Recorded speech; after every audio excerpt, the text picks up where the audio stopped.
La charla siempre. Sí. Por ahí al final, si alguien quiere preguntar algo, ¿alguien más a responder? No, sí, yo digo No, por el es tiempo como para que todo- no se extienda. Sí, es como a las 6:15 hacemos el recreo para Para el que otro. arranque el próximo. ¿Sentás Bueno, acá? no, yo me voy, te dejo. Nada muy más te bien. iba, no, la cámara iba a decir, bueno, vamos a arrancar, acá está la hermana Guadalupe. La hermana suele hablar con una audiencia muy grande, esperemos que este video después se difunda, Dios sabrá. Gracias por venir, hermana. Gracias a vos, gracias por la invitación.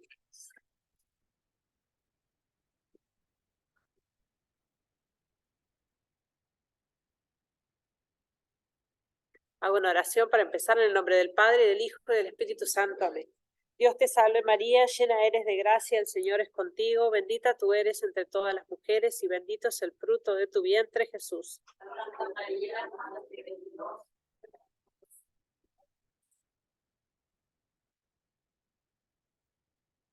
Nuestra Señora del Pilar, ruega por nosotros, en el nombre del Padre, y del Hijo y del Espíritu Santo. Amén.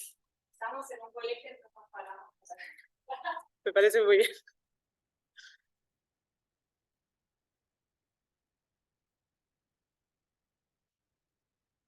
Bueno, el tema que me tocó preparar es hermosísimo, es la comunión de los santos, elegido por Checha, supongo, muy bien elegido, hermoso tema. La comunión de los santos y los mártires, su relación con los mártires.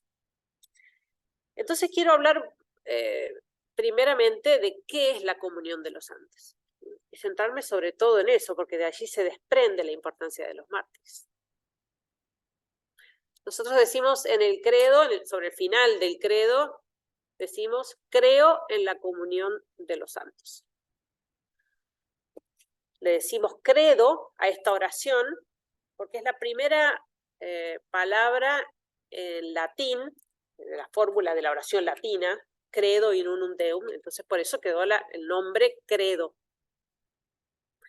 Pero propiamente se llama símbolo de la fe. En griego símbolo significa resumen, y es que justamente el credo es el resumen de las verdades principales de la fe católica y es el distintivo de nuestra religión. Estas verdades enumeradas en el credo. Este credo, llamado, el credo largo le decimos, el niceno-constantinopolitano, fue explicitado justamente por los concilios de Nicea, año 325, y el de Constantinopla en el año 381, para aclarar justamente la doctrina revelada porque se estaban dando ya las herejías, ¿no?, que iban apareciendo, y por lo tanto era necesario definir las verdades, aclararlas. Todos estos artículos del credo son dogmas de fe. Y de cada verdad dogmática del credo se derivan subdogmas, o serían verdades de fe inherentes a estos dogmas. Entonces, un dogma de fe es una verdad revelada, significa revelada por Dios, definida por la Iglesia. Una verdad que pertenece al campo de la fe o de la moral, que ha sido revelada por Dios, que ha sido transmitida por los apóstoles a través de la Escritura y a través de la tradición, y propuesta por la Iglesia para su aceptación. El concepto entonces de dogma abarca esta doble relación con la revelación divina, Dios que la revela, y con la enseñanza autorizada de la Iglesia. Por eso un dogma es una verdad absoluta, definitiva, inmutable, infalible, irrevocable, incuestionable y absolutamente segura.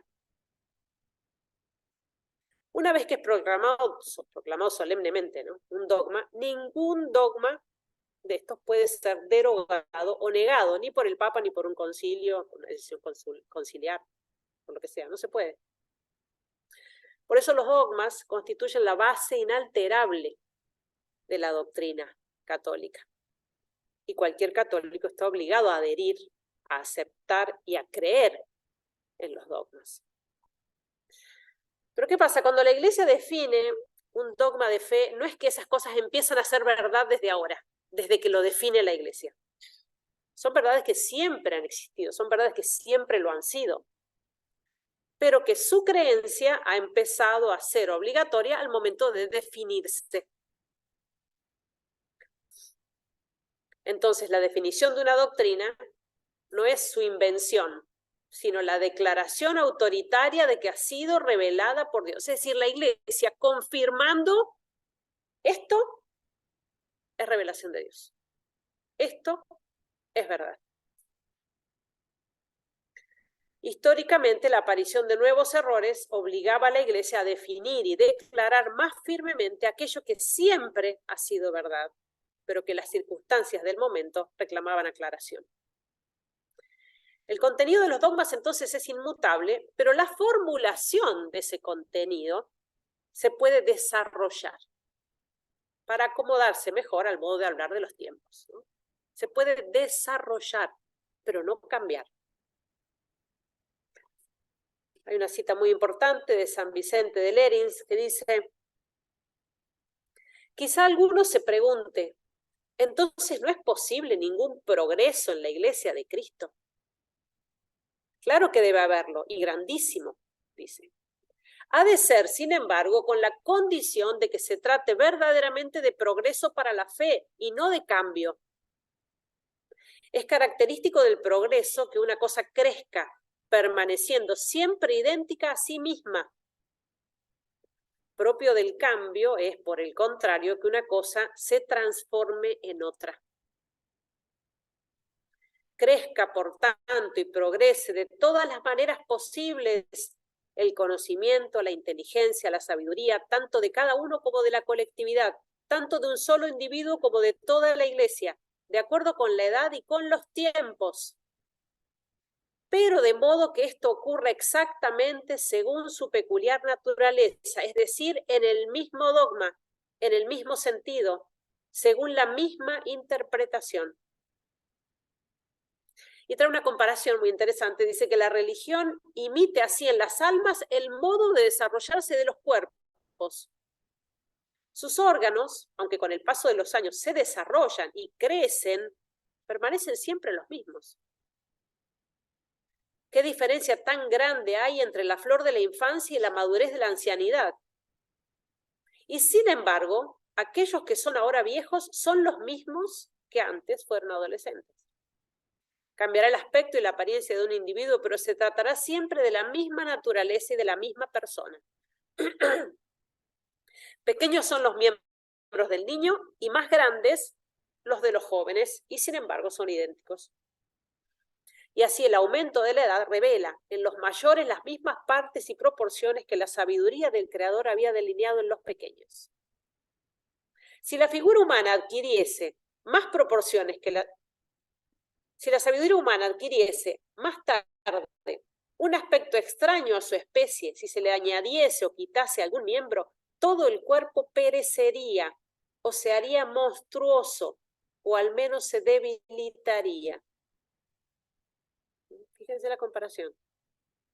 Por eso dice, las mismas leyes del crecimiento ha de seguir el dogma cristiano. De manera que se consolide en el curso de los años, se desarrolle en el tiempo, se haga más majestuoso con la edad, de modo tal, sin embargo, que permanezca incorrupto e incontaminado, íntegro y perfecto en todas sus partes, y por decirlo de alguna manera, en todos sus miembros y sentidos, sin admitir ninguna alteración, ninguna pérdida de sus propiedades, ninguna variación de lo que ha sido definido. La cita de San Vicente de Lérins. Muy importante para nuestros tiempos, ¿no? En los que se habla, se considera la posibilidad de que los dogmas cambien, o de que algún dogma haya pasado de moda, o sea necesario sustituirlo por otro, cambiarlo, modificarlo, ¿no? La Iglesia Católica entonces reconoce un total de 44 dogmas definidos, verdades de fe, que están agrupados en 8 grandes temas y que son una explicitación de los 21 dogmas del credo. Estos 8 grandes temas son Dios, Jesucristo, la creación del mundo, el ser humano, María, el Papa y la Iglesia, los sacramentos y las realidades escatológicas. Bueno, entre estos dogmas, entre estos 44 dogmas, se encuentra el dogma de la comunión de los santos. ¿Qué es entonces? Vamos a ver la naturaleza de este dogma. ¿Qué es la comunión de los santos? Es la unión común que hay entre Jesucristo, cabeza de la Iglesia, y sus miembros, y de estos entre sí. Los miembros de la Iglesia, ¿quiénes son? Los santos del cielo, las almas del purgatorio y los fieles de la tierra. La Iglesia triunfante, decimos, la Iglesia purgante y la Iglesia militante. Eso que aprendíamos en el catecismo de las 93 preguntas cuando éramos chicos, que ya nos enseña más. Esta es la Iglesia, este es el cuerpo místico de Cristo. Los del cielo interceden por los demás, los de la tierra honran a los del cielo y se encomiendan a su intercesión. También oran y ofrecen sufragios por los difuntos del purgatorio, y estos también interceden a favor nuestro, los que están purgando. Así decía Pablo VI, creemos en la comunión de todos los fieles cristianos, es decir, de los que peregrinan en la tierra, de los que se purifican después de muertos y de los que gozan de la bienaventuranza celeste, y que todos se unen en una sola iglesia. Y creemos igualmente que en esa comunión está a nuestra disposición el amor misericordioso de Dios y de sus santos, que siempre ofrecen oídos atentos a nuestras oraciones. Bueno, este dogma de fe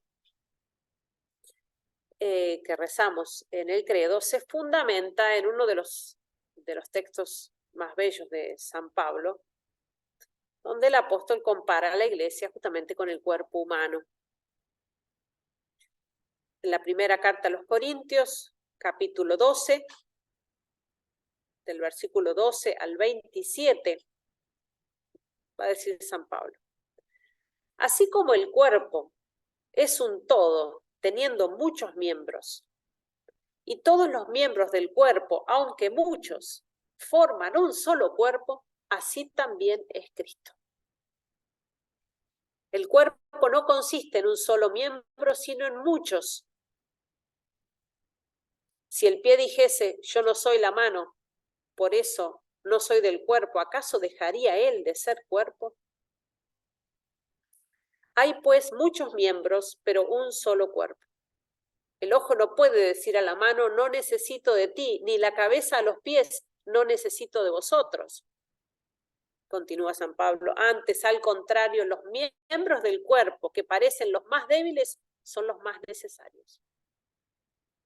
Y sigue, si un miembro sufre, todos los miembros padecen con él. Y si un miembro es glorificado, todos los otros se congratulan por él. Ahora vosotros sois el cuerpo de Cristo y cada uno de su parte es uno de sus miembros. Importantísimo texto de San Pablo, primera carta a los Corintios, capítulo 12. Si un miembro sufre, todos los miembros padecen con él. Y si un miembro es glorificado, todos los otros se congratulan por él. Y desde los primeros tiempos de la Iglesia, ya los santos padres han interpretado este pasaje en el sentido de la comunión de los santos, ¿no? Y por eso nos han enseñado que la Iglesia es la comunión de los santos. Es una definición de la Iglesia incluso. ¿Qué es la Iglesia? Una de las definiciones que podríamos decir es la comunión de los santos. Del cielo, de la tierra y del purgatorio, de todos los rincones del planeta, de todas las lenguas y pueblos. Y esta expresión, comunión de los santos, nosotros así la nombramos traducida al español, comunión de los santos, pero la fórmula latina, communio santorum, implica una riqueza que no tenemos en español, y es que comunio santorum, la palabra santorum, como neutro, se refiere a lo santo, comunión en lo santo, en las cosas santas. Y como masculino, la palabra se refiere a los santos. Es decir, que esta expresión comunio santorum significa la comunión en las cosas santas que crea la comunión entre los santos. Comunión en las cosas santas y entre los santos. Esto lo va a recoger el Catecismo de la Iglesia Católica en el número 948. La expresión comunión de los santos tiene pues dos significados estrechamente relacionados: comunión en las cosas santas y comunión entre las personas santas. El Catecismo Romano dirá que la comunión de los santos es una nueva explicación del concepto mismo de la Iglesia, una santa y católica. La unidad del Espíritu que anima y gobierna, dice el Catecismo, hace que cuanto posee la Iglesia sea poseído comúnmente por cuantos la integran. El fruto de los sacramentos, sobre todo el bautismo y la Eucaristía, produce de modo especialísimo esa comunión. Es decir, comunión producida especialmente por los sacramentos. Y esta comunión de los santos penetra todos los aspectos de la vida de la Iglesia. Es una comunión jerárquica que une a toda la asamblea en torno a los apóstoles que transmiten la fe y presiden la celebración, presbíteros y obispos en comunión con el Papa. Es una comunión temporal y escatológica que se funda en la fe recibida de los apóstoles, que se vive ya en la celebración y vida presente y abierta a la consumación en el reino. Por eso la Iglesia en su ser es misterio de comunión. Y su existencia está marcada por la comunión. En la vida de cada comunidad eclesial, la comunión, fíjense, es la clave de su autenticidad y de su fecundidad misionera. La comunión, la unión. Desde sus orígenes, la comunidad cristiana primitiva se distinguió porque, la cita de los Hechos, capítulo 2, versículo 42, los creyentes eran constantes en la enseñanza de los apóstoles, en la koinonía, la comunión, en la unión, en la fracción del pan y en las oraciones. Fundamento de la identidad de la Iglesia, la comunión. Y como dijimos, este término comunión, comunio santorum, implica comunión en lo santo en primer lugar. Comunión en las cosas santas. Tenemos que tener en cuenta que Dios fue el que decidió entrar en comunión con nosotros, irrumpir en la historia.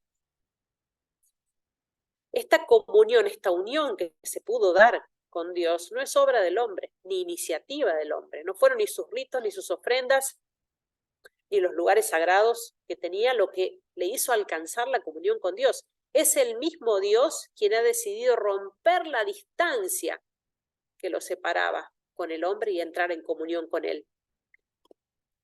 Dice el autor de la Carta a los Hebreos, capítulo 2, versículo 14, participando en Jesucristo de la carne y de la sangre del hombre. Eso hizo Dios. Participar de nuestra carne y de nuestra sangre en Jesucristo. Carta a los Hebreos. Esta comunión de Dios en Cristo con nuestra carne y sangre humanas nos ha abierto el acceso a la comunión con Dios por medio de la carne y sangre de Jesucristo. Por eso podemos llegar a ser partícipes de la naturaleza divina. Esto es la obra de la gracia. Eso significa la gracia, vivir la misma vida divina, participar de la naturaleza divina. Esto está revelado, segunda Carta de San Pedro, capítulo 1, versículo 4. Llegamos a ser partícipes de la naturaleza divina. Esa es la vida de la gracia. Y dice San Pablo, primera carta a los Corintios, capítulo 1, versículo 9, pues en la fidelidad de Dios hemos sido llamados a la comunión con su Hijo Jesucristo, Señor nuestro. Comentando esto, San Agustín dice que cuando hablamos del Señor Jesús, lo podemos designar a Cristo de tres modos. Es el primero en cuanto a Dios, coeterno al Padre. El segundo en cuanto por la asunción de la carne es Dios y hombre. El tercer modo es, dice, en cuanto Cristo total, en la plenitud de la Iglesia. Ese es, dice, el tercer modo en que podemos hablar de Cristo, el Cristo total, la Iglesia toda. Es decir, cabeza y cuerpo, como varón perfecto, según la carta a los Efesios, del que somos miembros. Este tercer modo, dice San Agustín, es pues el Cristo total según la Iglesia, es decir, cabeza y cuerpo, pues la cabeza y el cuerpo constituyen el único Cristo. Y así lo afirma el apóstol, los dos se harán una sola carne, citando el Génesis, y precisa, gran sacramento es este, lo digo respecto a Cristo y a la Iglesia. Carta a los Efesios. Como el esposo y la esposa, así la cabeza y el cuerpo, porque la cabeza de la mujer es el hombre. Primera carta a los Corintios. Ya diga pues cabeza y cuerpo, o esposo y esposa, dice San Agustín, entendemos una sola cosa. La cabeza es aquel hombre que nació de la Virgen María. El cuerpo de esta cabeza es la Iglesia.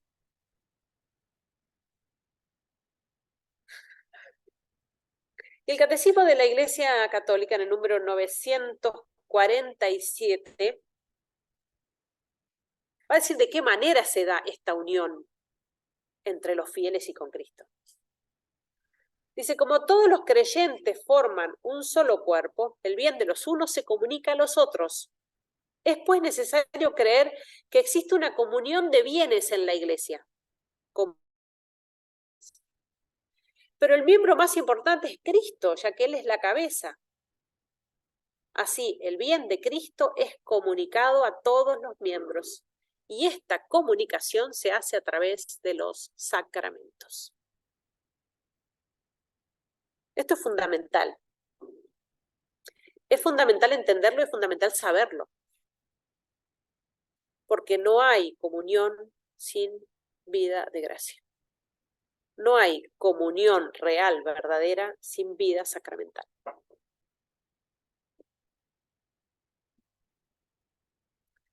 Va a decir el Catecismo Romano, como esta iglesia está formada por un solo y mismo espíritu, todos los bienes que ella ha recibido forman necesariamente un fondo común. Un fondo común al que todos accedemos si vivimos en gracia. Los sacramentos, y sobre todo el bautismo, que es como la puerta por la que los hombres entran en la iglesia, son los vínculos sagrados que unen a todos y los ligan a Jesucristo. Los padres indican en el símbolo que debe entenderse que la comunión de los santos es la comunión de los sacramentos. Esto es el Catecismo Romano. El nombre de comunión puede aplicarse a todos los sacramentos, puesto que todos ellos nos unen a Dios, pero este nombre es más propio de la Eucaristía, que de hecho llamamos comunión. A este sacramento lo llamamos Eucaristía o comunión. Es el que más efectivamente realiza o visibiliza la comunión, la unión. Porque ella es la que lleva esta comunión a su culminación, dice el Catecismo. Así se realiza visiblemente la comunión en la Eucaristía. Dice San Pablo en la primera carta a los Corintios, la copa de bendición que bendecimos, ¿no es acaso la comunión con la sangre de Cristo? Y el pan que partimos, ¿no es comunión con el cuerpo de Cristo? Por eso va a decir Benedicto XVI que la comunión de los santos, cuando hablamos de comunión de los santos, aludimos especialmente a esto, a la comunión eucarística. El cuerpo del Señor une en una iglesia a la comunidad esparcida por todo el mundo. Y dice, consiguientemente, la palabra sanctorum, comunio santorum, no se refiere a las personas, sino a los dones santos, a lo santo que Dios concede a la iglesia en su celebración eucarística. Es el auténtico lazo de unidad. La Eucaristía. La Iglesia se define entonces por su culto litúrgico como participación en el banquete en torno al resucitado que la congrega y la une en todo lugar. Entonces, comunión en lo santo, en las cosas santas, es decir, en la vida de la gracia, en los sacramentos. Eso es lo que nos une. Ese es el primer sentido de la expresión comunio santorum, comunión de los santos. El segundo sentido, comunión entre los santos. En la mayoría de las liturgias orientales, en la celebración de la divina liturgia, en el momento en que se elevan los dones, se dice lo santo a los santos. Decimos en nuestra misa bizantina también, lo santo a los santos, se refiere a esto. Los fieles se alimentan con el cuerpo y la sangre de Cristo para crecer en la comunión con el Espíritu Santo y comunicarla al mundo. Lo santo a los santos. La comunión en lo santo es lo que crea la comunión de los santos. La Iglesia es pues la comunidad que vive la comunión de la mesa eucarística. Si estamos en comunión con Dios, estamos en comunión unos con otros, dice San Juan en la primera carta. Si estamos en comunión con Dios, estamos en comunión unos con otros. Es decir, podemos estar amontonados, pero para estar unidos tenemos que estar en comunión con Dios. Es el único lazo de unidad en lo santo. Solo la comunión con Dios puede ofrecer un fundamento firme a la unión entre los cristianos. Los otros intentos de unidad se quedan en intentos de comunión, pero en realidad dejan a cada miembro en soledad o lo reducen a una parte anónima. De hecho, los que no están en gracia, los que no viven en gracia, la gracia de Dios, participan de esta comunión de los santos, pero solamente en cuanto pueden alcanzar los beneficios de la gracia, es decir, en cuanto pueden alcanzar la gracia de la conversión, pero propiamente no participan de la comunión de los santos, porque no viven en gracia.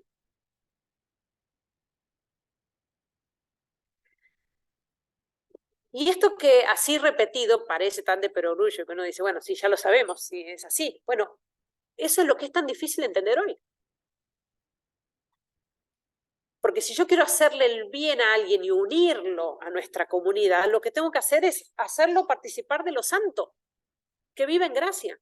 Ese es el bien que le puedo hacer. Porque todo lo demás serán intentos fallidos de unidad o de comunión.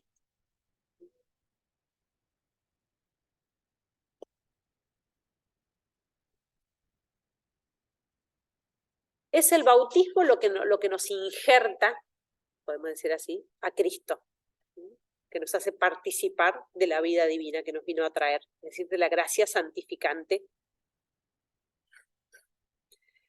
Entonces, todos los que ya reinan triunfantes en el cielo, como los que están pagando pacientemente sus pecados en el purgatorio, como los peregrinos que militamos por Cristo en la tierra, todos formamos una sola y única iglesia de Cristo. Esa comunión es fruto de la misma vida divina, de la misma gracia de Dios, que al modo de savia, es como una savia que va circulando entre todos los miembros de la iglesia, que recorre la totalidad de esta vid, que es la iglesia, uniendo a todos sus miembros. Es esta la manera en que mantiene unidos a los sarmientos, unidos a la vid. ¿Cómo? A través de la gracia. El cuerpo místico de Cristo, formado por los fieles del cielo, del purgatorio y de la tierra, tienen, por así decirlo, como un sistema circulatorio por el cual se distribuyen y se comparten, se comunican los bienes celestiales. Esta comunión de los santos es, va a decir León Bloy, es el antídoto y el contrapeso a la dispersión babilónica, a la división. Testimonia una solidaridad humana y divina tan maravillosa que le es imposible a un ser humano no sentirse vinculado a todos los demás, en cualquier época y donde quiera que vivan. Y sigue diciendo, el más pequeño de nuestros actos repercute en profundidades infinitas y eleva a todos vivos y muertos. Estábamos diciendo que por la comunión de los santos estamos unidos en lo santo, en la gracia, en la vida de los sacramentos. Pero tenemos que ser conscientes de que el bien que hagamos o el bien que no hagamos, ¿no?, el mal que hacemos, repercute de la misma manera en todo el cuerpo místico de Cristo. Y por eso esto es lo que tenemos que aprovechar nosotros en la vida práctica, como cristianos, en cuanto a este dogma de la comunión de los santos. Podemos hacer un bien enorme a tantos. Podemos pedir y ofrecer por otros. Podemos estar unidos, ciertamente lo estamos. O sea, un católico no sé, que vive en Medio Oriente está unido ciertamente a nosotros. Está unido a mí, con una unión más fuerte y más sólida, más profunda que la que existe, no sé, entre mi mano y mi cerebro. Ciertamente una unión más profunda. Porque la unión sobrenatural que obra la gracia es superior, sin comparación, a cualquier unión de orden natural. Fíjense, les repito esto, ¿no? Uno dice, uno piensa en los cristianos perseguidos, ¿no?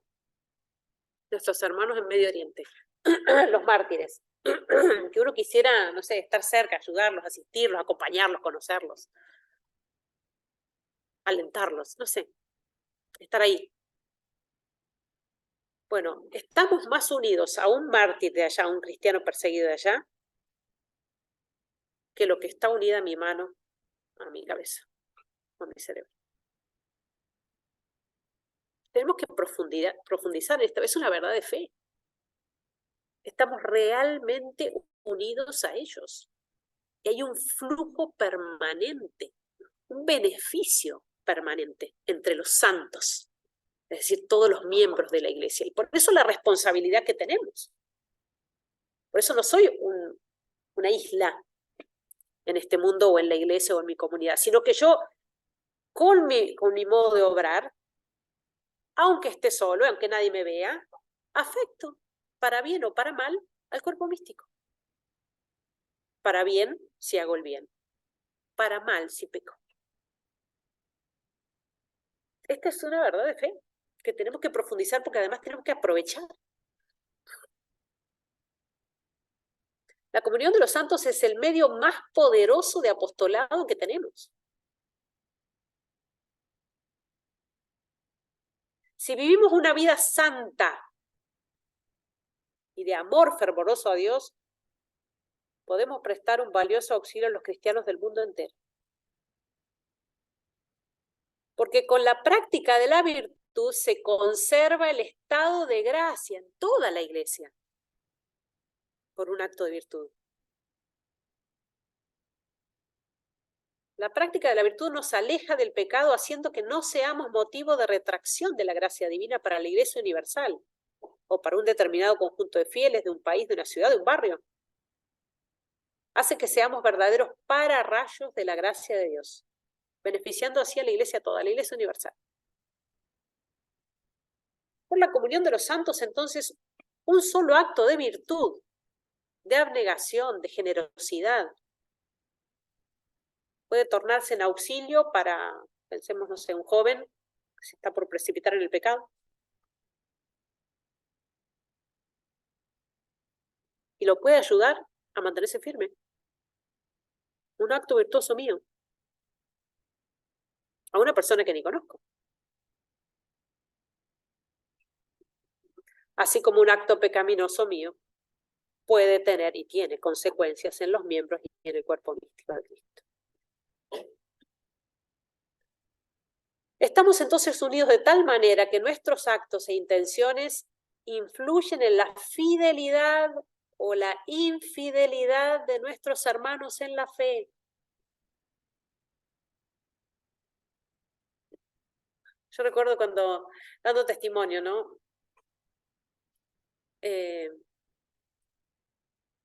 A veces a grupos de personas que a lo mejor o jóvenes que a lo mejor no es que frecuentaban la iglesia, no es que tenían especial vida, práctica religiosa, pero un Padre Nuestro, por los cristianos perseguidos, por los mártires.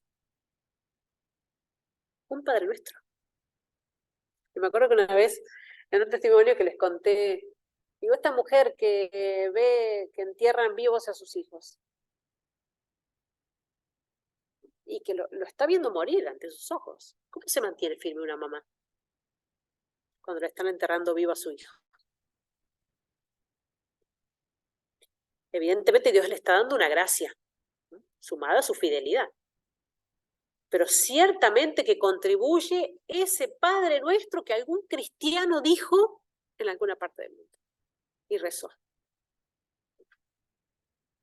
Y yo recuerdo, porque en ese testimonio, cuando terminamos y nos estábamos yendo, una persona que se acercó, que me dijo que apenas si creía, me dijo, desde ahora voy a rezar todos los días un Padre Nuestro por los cristianos perseguidos. Bueno, ese Padre Nuestro, pero no lo estoy diciendo yo, es un dogma de fe. Ese Padre Nuestro está sosteniendo a alguna de estas madres, a alguno de estos mártires.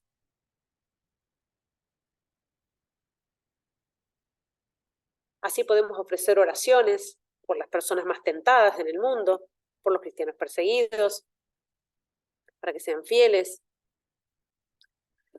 por los sacerdotes, por el Papa, nuestros obispos. Podemos ofrecer auxilios espirituales a personas que están a kilómetros de distancia, que ni conocemos, ofreciendo un sacrificio, un sufrimiento corporal, moral, que tengamos.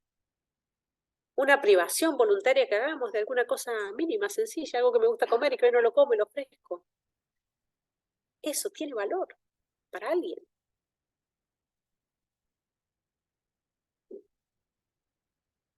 Y todavía existe un acto mucho más agradable y más sublime, que es recibir la Sagrada Eucaristía, ofrecer la Sagrada Comunión.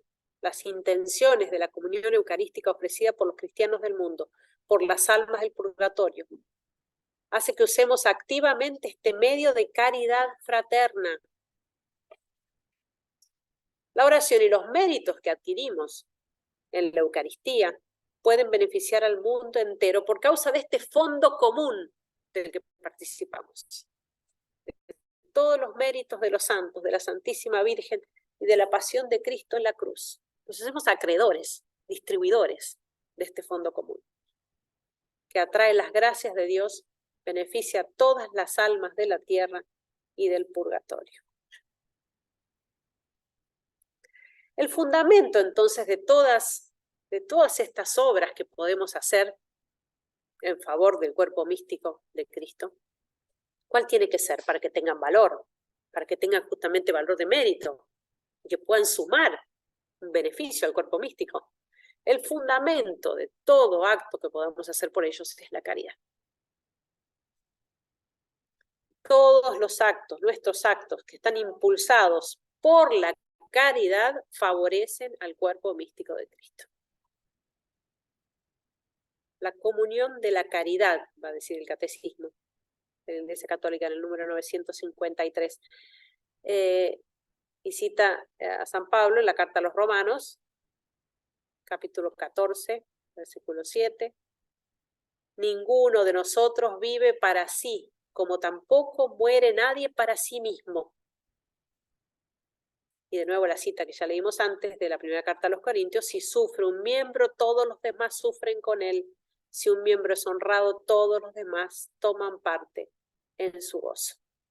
El menor de nuestros actos, hecho con caridad, repercute en beneficio de todos, dice el Catecismo. En esta solidaridad entre todos los hombres, vivos o muertos, es que se funda la comunión de los santos. Esta solidaridad en la caridad, el fundamento de esta comunión es la caridad. Y la primera comunidad cristiana era modelo, ciertamente, de esta comunión y de esta vida de caridad. Todo lo ponían en común, dice el libro de los Hechos, adelantándose a vivir siempre la caridad, sirviéndose mutuamente, como lo habían aprendido del Maestro. Y los frutos ciertamente no tardaron en darse. La Iglesia inmediatamente floreció en mártires. Desde el primero, el protomártir, San Esteban, se había consagrado al servicio justamente, al servicio como diácono. Llegó a dar la vida misma por testimoniar a Cristo entre sus hermanos. Y así lo siguieron los apóstoles, todos mártires. Todos ellos, a excepción de Juan, que en realidad no fue mártir por milagro. ¿Por qué? En realidad fue por milagro que no fue consumido en la olla de aceite hirviendo. Pero a todos ellos les fue concedido el supremo gesto de amor, el de dar la vida. El supremo gesto de caridad.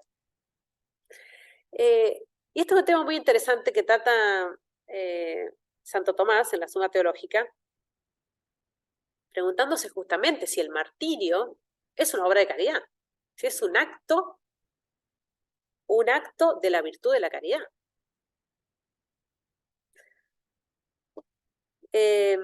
Va a decir en la cuestión 124 de la segunda parte, artículo primero, cuando empieza a hablar es propiamente lo que él llama teología del martirio.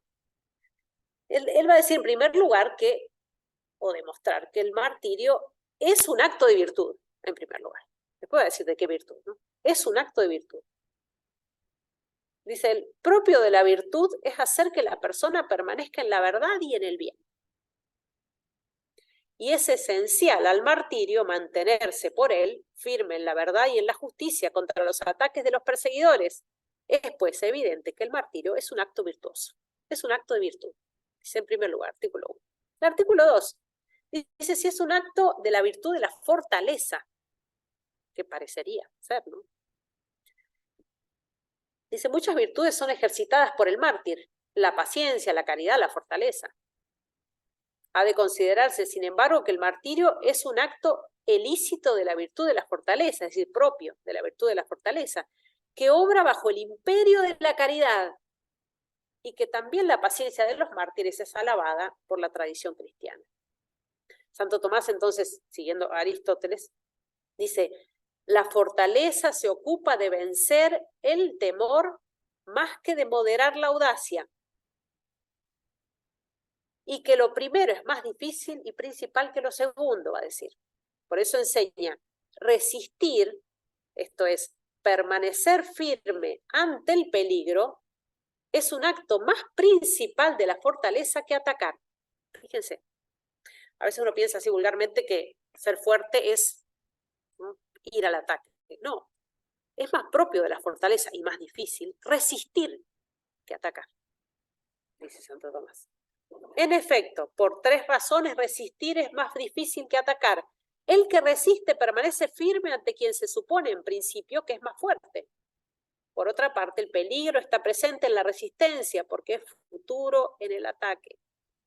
Y en tercer lugar, el ataque puede ser breve o instantáneo, mientras que la resistencia puede exigir una larga tensión de la fortaleza. Pues bien, el mártir ejercita la virtud de la fortaleza resistiendo un mal extremo, la muerte corporal, y no abandona la fe y la justicia ante los peligros de muerte. Por eso, la fortaleza es la virtud, es decir, el hábito productor del martirio. Pero también es cierto que es la caridad, la fuerza del amor, la que mantiene fiel al mártir. De ahí que el martirio, dice, sea acto de la caridad como virtud imperante, lo impera la caridad, lo empuja la caridad, y de la fortaleza como principio del que emana, dice Santo Tomás. Pero el mérito del martirio le viene de la caridad. ¿Por qué? Y esto es revelado. Primera carta a los Corintios.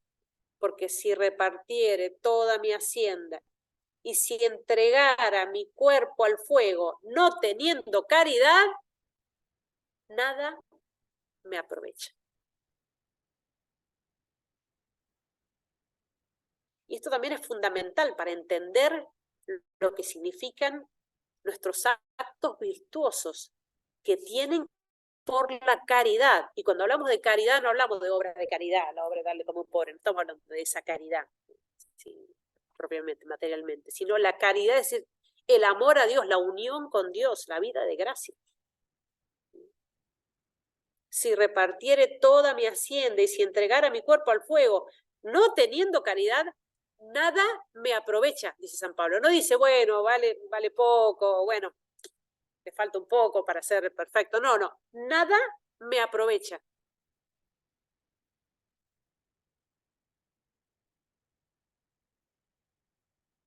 Y sigue Santo Tomás, artículo 3, diciendo, el martirio es el acto más perfecto. Si el martirio se considerara solo como un acto de la fortaleza, habría otros posibles actos cristianos más perfectos y meritorios. Pero si se considera como el acto supremo de la caridad, es sin duda el más perfecto y meritorio acto cristiano, el martirio. Porque se sufre precisamente por amor a Cristo, a su reino y a la comunión de los santos, dice Santo Tomás. El mismo Jesús dice a sus discípulos, todas esas persecuciones las sufriréis por mí, dice él, en San Mateo, capítulo 5, por mí, por causa del Hijo del Hombre, va a decir en San Lucas, capítulo 6, por causa de mi nombre, San Juan, capítulo 15. Así pues, sigue diciendo, el martirio es entre todos los actos virtuosos el que más demuestra la perfección de la caridad, ya que tanto mayor amor se demuestra hacia alguien, escuchen bien esto, ya que tanto mayor amor se demuestra hacia alguien, cuanto más amado es lo que se desprecia por él, y más odioso aquello que por él se elige. Se los leo de nuevo porque es fabuloso. El martirio es entre todos los actos virtuosos el que más demuestra la perfección de la caridad, ya que tanto mayor amor se demuestra hacia alguien, cuanto más amado es lo que se desprecia por él, y más odioso aquello que por él se elige.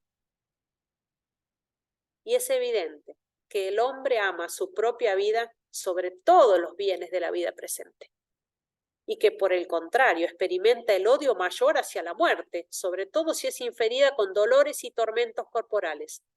Según esto, continúa Santo Tomás, parece evidente que el martirio es, entre los demás actos humanos, el más perfecto en su género, pues es signo de la mayor caridad, ya que, como dijo nuestro Señor, San Juan capítulo 15, versículo 13, nadie tiene un amor mayor que este de dar uno la vida por sus amigos.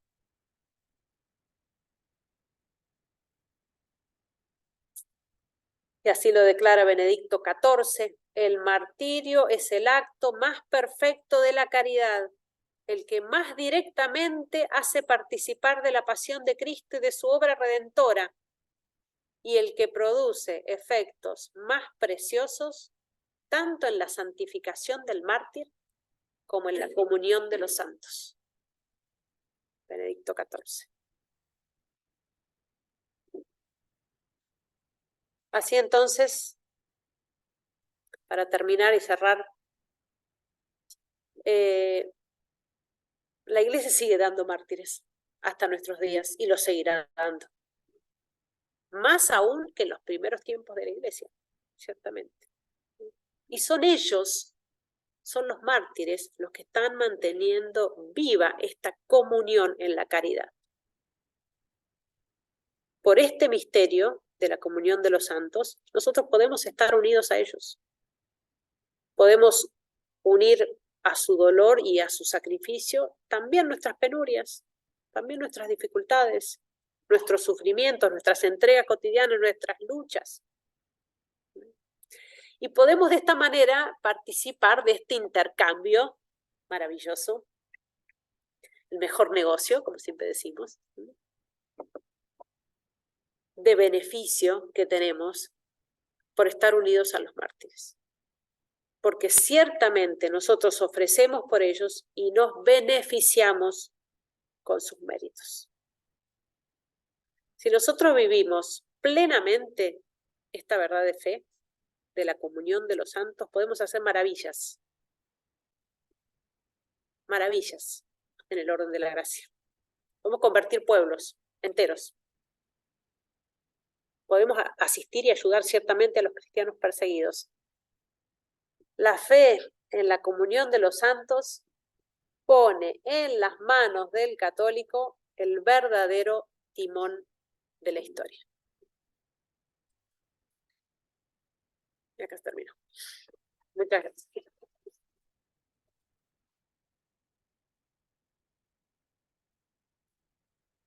¿Alguna pregunta que quieran hacer a mí?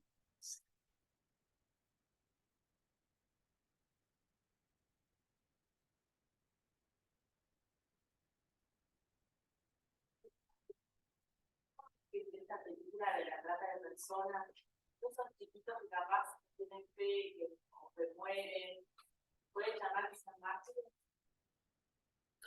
Bueno, nosotros, de hecho nosotros con los nazarenos decimos que nosotros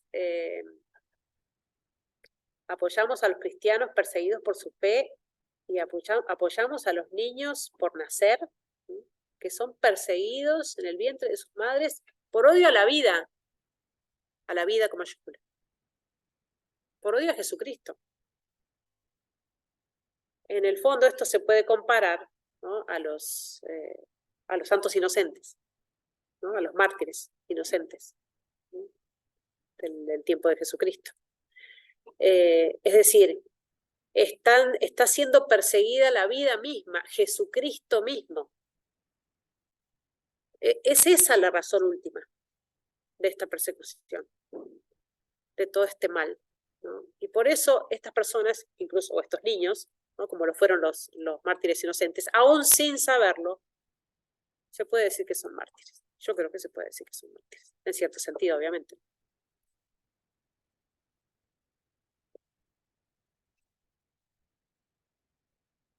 Bueno, muchas gracias.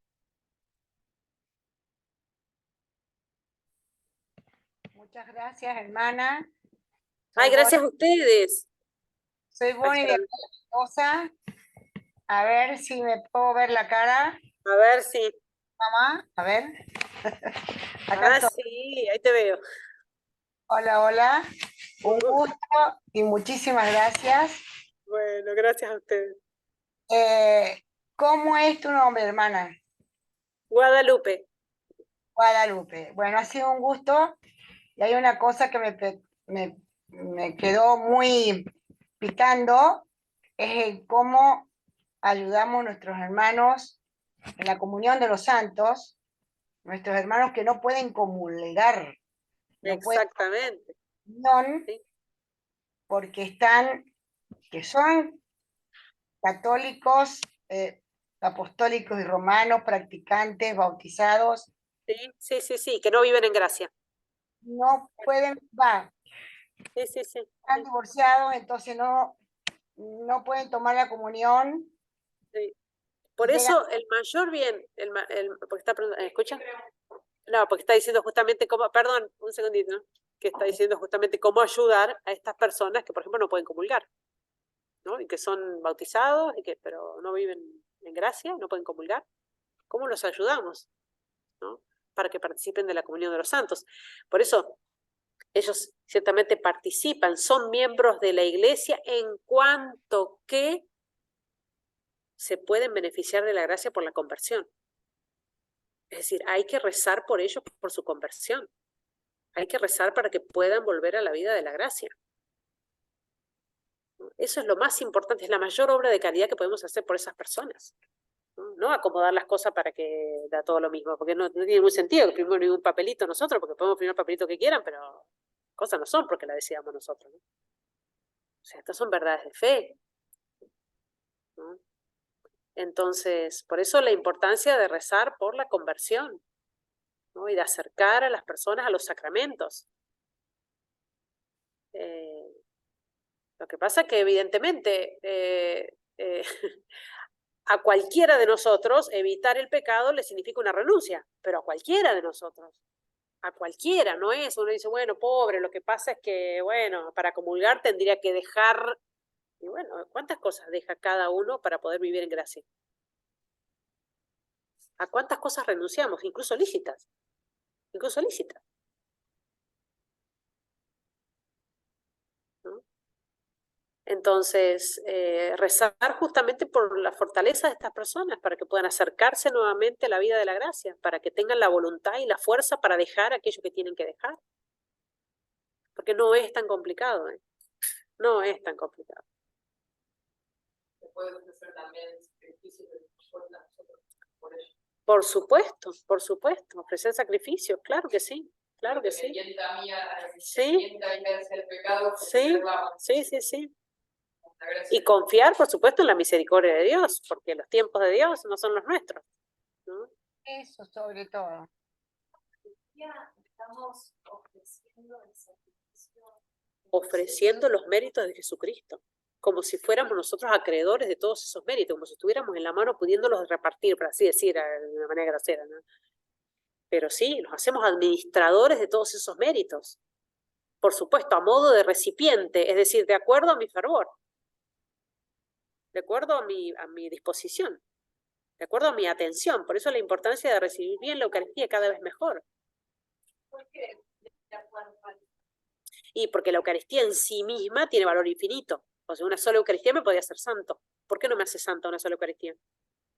Porque yo la recibo a modo de recipiente. La gracia en sí misma está y es infinita, pero yo la recibo a modo limitado, como yo puedo, de acuerdo a mi atención, de acuerdo a mi disposición, de acuerdo a mi fervor.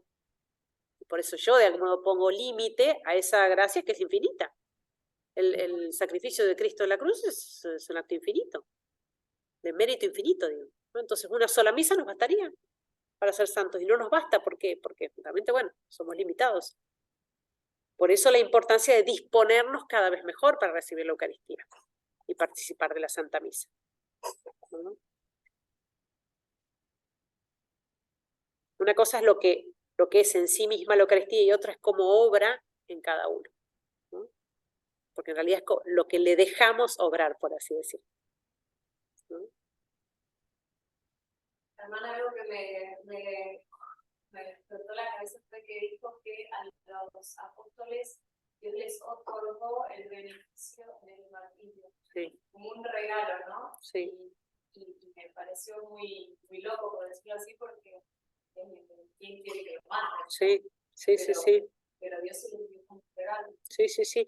Bueno, y de hecho, la última cita que les leí de Benedicto XIV, que dice que es el acto, el supremo acto el acto supremo de caridad, el más perfecto, el acto más perfecto es el martirio, es respuesta a una pregunta, si se puede pedir o desear el martirio. Y él dice, sí, porque el martirio es el acto más perfecto. Pedir a Dios, Claro, pedir o desear el martirio, claro. no buscarlo. No, claro, no. Sí, sí, él después hace todas las distinciones que evidentemente la prudencia. Sí. Bueno, hacer una entrega de algo que ya pasó por beneficio, por ejemplo, a mí cuando tenía 3 años me operaron de corazón. No me acuerdo, digamos, en ese momento no hice la entrega, pero podría entregarlo por beneficio de otros actualmente siendo algo que pasó antes. Sí, uno puede ofrecer toda su vida, sí. O sea, no hace falta que uno esté continuamente actualizando eso, ¿no? Es como si uno dijera, no sé, me levanto a la mañana, rezo y te ofrezco todo este día, Señor, te ofrezco todo lo que haga, y después, bueno, cuando estudié, cuando trabajé, cuando me encontré con tal persona, hoy no lo volví a ofrecer, ya está ofrecido, está la actitud oferente, ya está, ¿no? Y ciertamente Dios tiene en cuenta mucho más que nosotros todo esto de los méritos, ¿no? Mucho más de lo que nosotros entendemos, ¿no? Porque a lo mejor no lo fuiste vos en ese momento, pero fue tu madre, tu padre, otra persona, el médico, no sé, que ofreció eso, por ejemplo, ¿no? Pero es todo beneficio para el cuerpo místico, ¿no? no cae nada en saco roto. Hermana, una pregunta más. ¿Se puede ver como el abandonar la vida? O sea, el no cuidarse, el abandonarse como una contraposición al martirio. ¿En qué sentido? A ver, decime un poquito más. Por ejemplo, tengo una enfermedad, Sí. entonces se me dan las ganas de vivir y me abandono a la muerte. No lucho por mi vida. Esa falta de motivación por seguir viviendo. Perdón, puse el ejemplo de la enfermedad, pero he escuchado muchos, incluso jóvenes, ¿no? Que no le encuentran sentido a la vida. Claro. Sí, lo que pasa es que eso no tiene nada que ver realmente, está lejísimo, está en la antítesis de lo que piensa un mártir, digamos. Por eso fue una contra- Claro, sí, porque en realidad el mártir está despreciando la vida no por la vida en sí misma, no porque desprecie la vida, sino en comparación con Cristo, con la vida en Cristo, y por eso desprecia todo y considera todo basura con tal de no perder a Cristo, ¿no? Pero no es propiamente un desprecio de la vida, ¿no? En este sentido, despreciar la vida es despreciar a Cristo, que nos da la vida. Por eso el suicidio es una enfermedad. Sí, sí.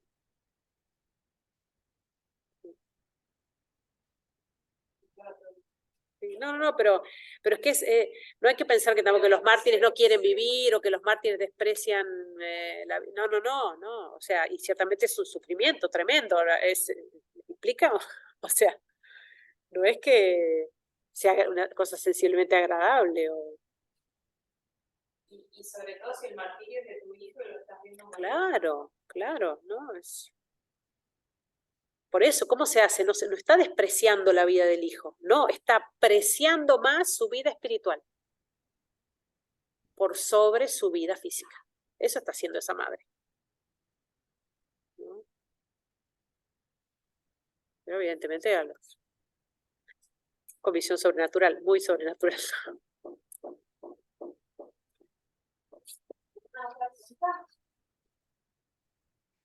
Bueno,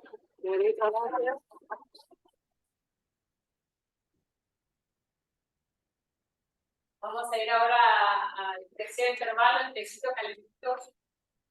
Gracias.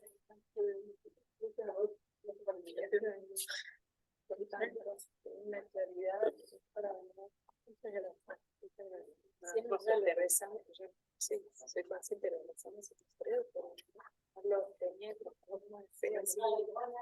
no debió de aprovecharnos. ¿A vos? ¿Que se te ocurrió el tema? Fue tu idea. Hace un tiempo. Fue tu idea. Sí, que me encantaría saber más y dije, en relación a las madres, ay, ¿quién me dijo? Ay, Sí. Muchísimas gracias. ¿Cómo estás? Yo tengo una pregunta para que hay muchas formas. La droga, el alcohol, antes cuidado el cuerpo mucho vestido. porque sí, hay mucho abandono. Sí, pero no es, digamos, claro, la de Marte, que en realidad sí quiere vivir. Quiere vivir, pero bueno, hay algo cuando tiene que elegir. Sí. No, pero yo lo pensaba como en la contraposición, así como los méritos, ¿no? Como el mérito del martirio, El daño que hace. daño que hace, sí, tal cual. Es exactamente. Igual a veces pienso que es psiquiátrica, la intención que lo tratamos por medicación, no es tan voluntario a veces, parece. Sí, pero eso le quita, por ejemplo, o algunos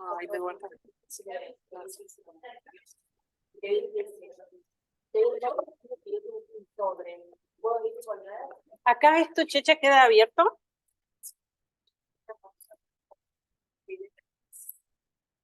Bueno, vamos a ir ahora a un receso, así que voy a pausar la grabación.